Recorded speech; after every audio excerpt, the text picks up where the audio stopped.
বিকাশৰ নৱবাৰ্তালৈ বঙাইগাঁৱত মুখ্যমন্ত্ৰী ডক্টৰ হিমন্ত বিশ্ব শৰ্মা। আজি বঙাইগাঁও সমষ্টিত মহিলাসকলৰ মাজত মুখ্যমন্ত্ৰীৰ উদ্যমিতা আঁচনিৰ চেক বিতৰণ কৰে মুখ্যমন্ত্ৰীগৰাকীয়ে। বঙাইগাঁও সমষ্টিৰ মুঠ 20,308 গৰাকী আত্মসহায়ক গোটৰ মহিলাৰ মাজত বিতৰণ কৰা হয় লাখপতি বাইদেউৰ চেক।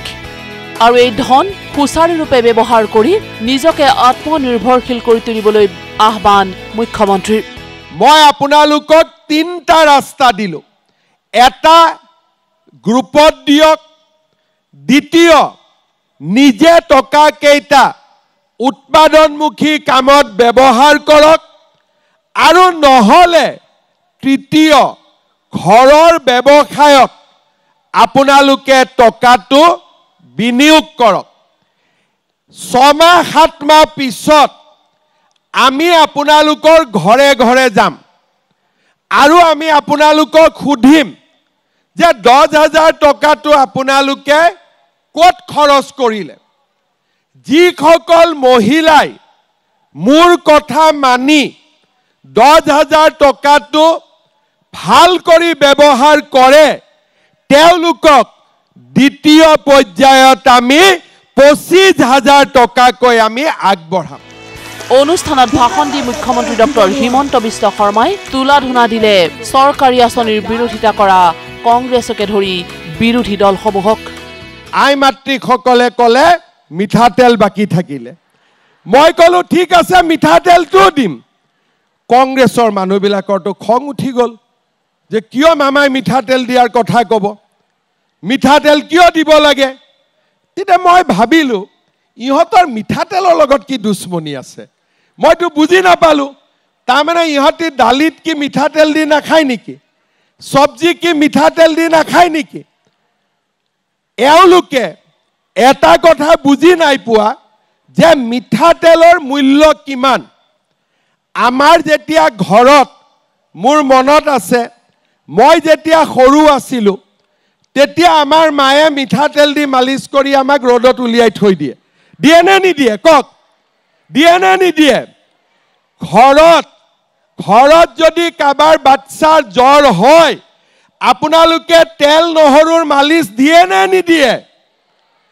কেইদিনমান আগতে মোৰে জ্বৰ উঠি আছিলে, মোৰ মই ৱাইফক ক'লো জ্বৰ উঠি আছে, তাই ক'লে যে তেল নহৰুৰ মালিচ কৰিলে ভাল হৈ যাব।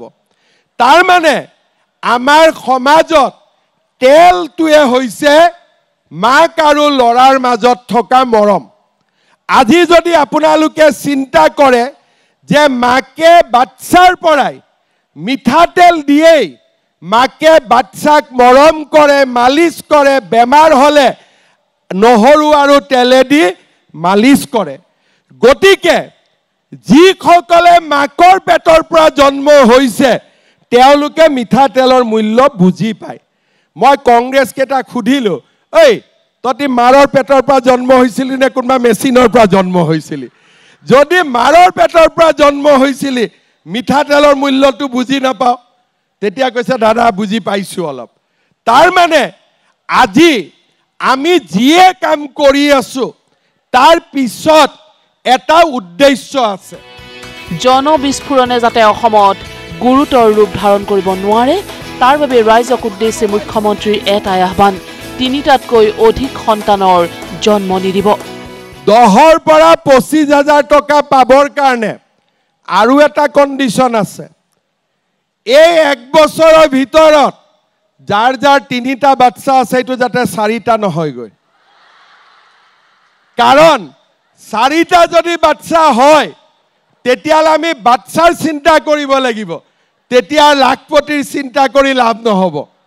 সেইকাৰণে আমাৰ এটাই চৰ্ত, যাতে 3টা বাচ্চাতকৈ বেছি নহয় আৰু আমি যাতে লাখপতি বাইদেউ হ'ব পাৰোঁ। পিছত নক'ব আকৌ আল্লাই দি দিলে বুলি। আল্লাক একো নিদিয়ে, আল্লাক খুজিলেহে দিয়ে, হয় নে নহয়। ভগৱানক খুজিলেহে দিয়ে, নুখুজিলে দিব নেকি। সেইকাৰণে আমাৰ মতা মানুহবিলাকক যদি মই সোধোঁ, এই তহঁতৰ কিয় 8টা 9টা বাচ্চা হৈছে, বোলে আল্লাই দি দিলে কি কৰিম। যেনেকৈ তাৰ আল্লাহৰ লগত কথাহে পাতিছিলে সি আগদিনাখন। আকৌ আমি যিয়ে কৰোঁ আমি নিজে কৰোঁ, আল্লাহ আৰু ভগৱানক দুখ দি লাভ নাই। আমি নিজৰ কাম নিজে কৰিম আৰু যোনে ভাল কাম কৰিব তাক আল্লাহই দুৱা দিয়ে, ভগৱানে আশীৰ্বাদ কৰে।